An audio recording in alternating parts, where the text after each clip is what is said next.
सरकार के द्वारा आदेश निर्गत किया गया है 75% उपस्थिति का, ऐसे में क्या किस नज़र से आप देखते हैं?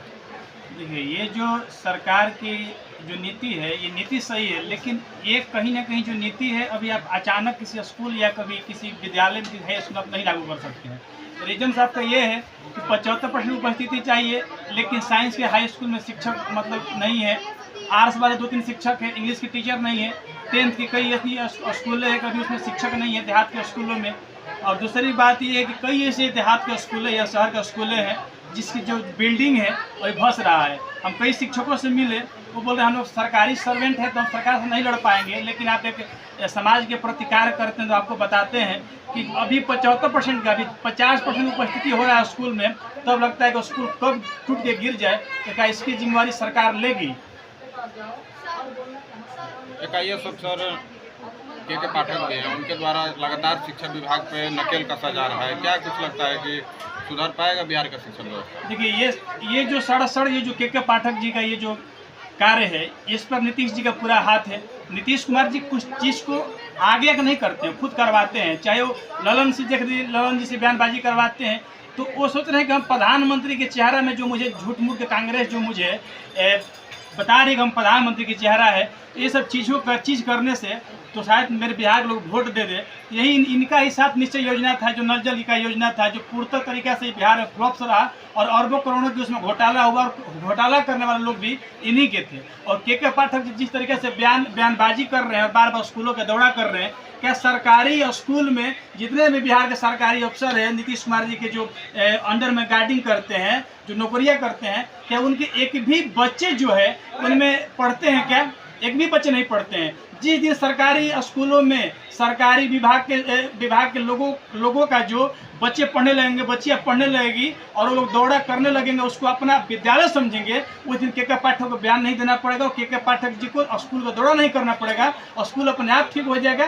पहले शिक्षक की बहाली करें, शिक्षक को ट्रेंड करें और शिक्षक को पहले हाई स्कूल के लिए पूर्णतः उसमें किसी स्कूल में 500 बच्चे हैं, 5 शिक्षक है और 500 बच्चों को 5 शिक्षक कैसे पढ़ा सकते हैं? 7 सब्जेक्ट आपका आता है, 3 शिक्षक हाई स्कूल में, किसी में 2-2 है और किसी से इंटर स्कूल पारित कर दिया गया, उसको डिग्री मिल गया है सरकारी में और एक शिक्षक है सिर्फ फॉर्म भरने के लिए, उसमें कैसे बच्चे पढ़ पाएंगे? ये माननीय नीतीश कुमार जी को सोचना चाहिए। और क्या जो IAS अफसर जो बयानबाजी कर रहे हैं उनका एक भी बच्चा पढ़ता है क्या बिहार के सरकारी स्कूलों में? एक बात बताइए, शिक्षा व्यवस्था पे आप सवाल उठा रहे हैं, बिहार के शिक्षा व्यवस्था पे हमेशा सवाल उठता है, जब भी एग्जाम होती है उस पर सवाल उठता है। देखिए रहे बिहार में इस तरह से पेपर लीक हुआ, क्या आप मानते हैं ना कि भ्रष्टाचार शिक्षा व्यवस्था में फैला हुआ है? देखिए, पूर्णतः शिक्षा व्यवस्था में भ्रष्टाचार है और नीतीश कुमार जी की चाहत है कि हमारा तो परिवारवाद है नहीं बिहार में राजनीति के लिए, तो पूरा बिहार बर्बाद करके ही बिहार को छोड़े।